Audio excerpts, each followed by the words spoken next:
Ay, pinagpalang umaga po sa inyo mga kabiyaya, mga ka-Sweetie Pie.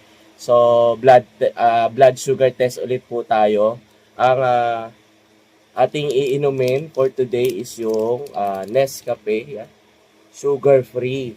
So, meron tayong nakahanda dito na mainit na tubig with ano to, with turmeric and then tanglad with cloves na rin. So, tingnan natin kung may blood sugar spike ba si Nescafe na sugar free. At check muna tayo ng ng ating baseline. Check natin yung baseline muna natin. So, check natin ang ating baseline. Yan.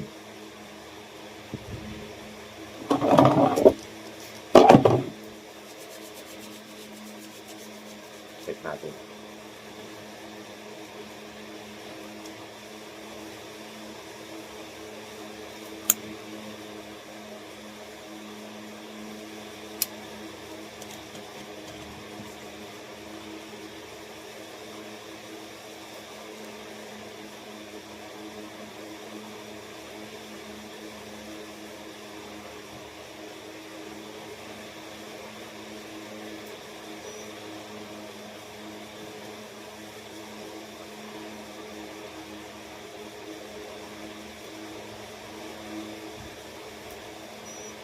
Yan, so 109 ang ating baseline.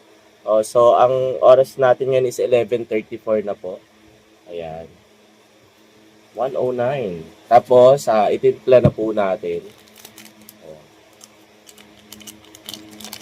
So, check lang po tayo after an hour. Ayan. At ubusin ko lang po ito. Check po natin after an hour.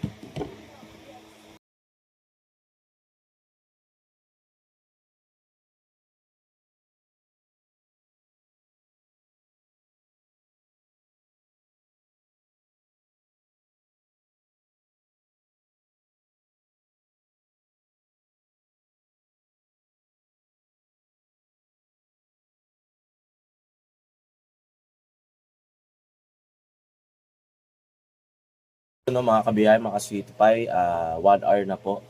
Test na po tayo ng blood sugar level. Kanina po 109 yung pinaka-baseline po natin. So ngayon, tingnan po natin. Tingnan po natin kung ano po yung result ng 1 hour after drinking sugar-free na Nescafe.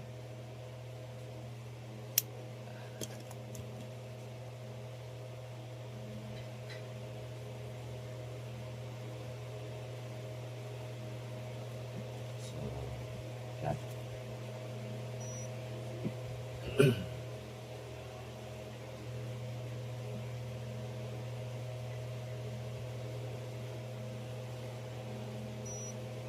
So, 115 po.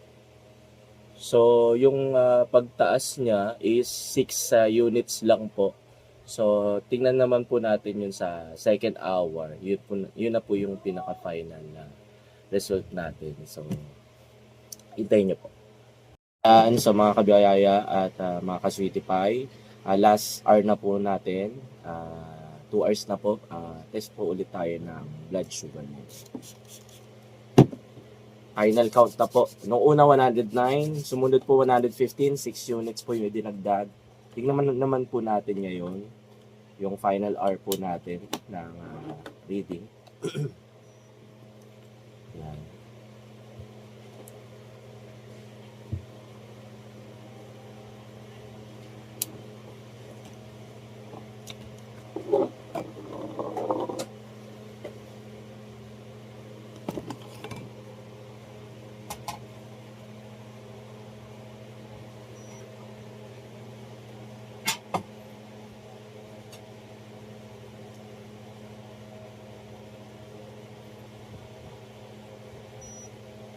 So, 102 po 102 ang ating blood sugar level count. So, conclusion na po tayo dun sa ininom nating sugar-free na Nescafe coffee plus yung isa tubig na mainit po, nakahalo po dun yung turmeric, cloves, and tanglad. So, okay po, inumin ang Nescafe coffee. Para sa akin po kasi unang labas is 109 up to 115, so 6 units yung dinagdag. Binawas niya po is 7 units, tama po ba? 109 down to 102. So hindi po masamang uminom po ng Nescafe coffee with turmeric, cloves, and tanglad. So yun po yung conclusion ko. Drink moderately lang. Ako isang beses ko lang gagawin at saka maganda naman po yung outcome nung natin. Maraming salamat po mga kabiyaya, mga ka-Sweetie Pie, sa patuloy nyo pong panonood sa vlog ko. Please lang po like, share, and follow po sa aking page. Maraming salamat po sa mga video po na ilalabas ko pa.